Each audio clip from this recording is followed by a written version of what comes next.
ಇತ್ತೀಚೆಗೆ ನಿಮ್ಗೆ ಬಿಜೆಪಿ ಮೇಲೆ ಲವ್, ಕಾಂಗ್ರೆಸ್ ಮೇಲೆ ಹೇಟು ಶುರು ಆಗಿದ್ಯಾ ಅಂತ? ಖಂಡಿತ ಇಲ್ಲ. ನಾವ್ ಹೆಂಗ್ ನೋಡ್ತೀವಿ, ಯಾಕೆಂದ್ರೆ ನಿಮ್ಮ ಇತ್ತೀಚಿನ ಪೋಸ್ಟ್ಗಳು ಅದನ್ನೇನೋ ಇಲ್ಲ ಇಂಡಿಕೇಟ್ ಮಾಡ್ತಿದ್ಯಾ. ಹಾಗೆ ನೋಡೋದು ನಾವು ಕುತಂತ್ರವಾದಿ ಅಂತಿದ್ದೀರಿ ಕಾಂಗ್ರೆಸ್ನ, ಕಾಂಗ್ರೆಸ್ ಹಿಂದುತ್ವದ ಬಗ್ಗೆ ಇಲ್ಲ. ಮಾತಾಡ್ತಿದ್ದೀರಿ. ಹಿಂದುತ್ವ ನಮ್ಗೆ ಯಾವಾಗಲೂ, for example, Hindutva right wing ನೇರವಾಗಿರ್ತಾರೆ.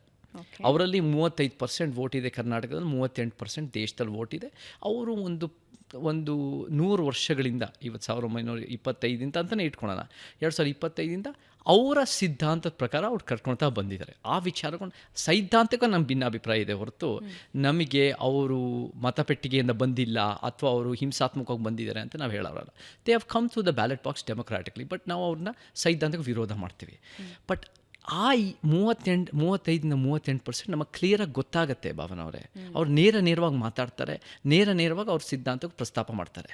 ಈ 62% ಇದೆಯಲ್ಲ, 62ಇಂದ 65% ಇದೆಯಲ್ಲ, ಇದೇ ನಮಗೆ ಸೆಂಟರ್ ವಿಂಗ್ ಮನುವಾದ.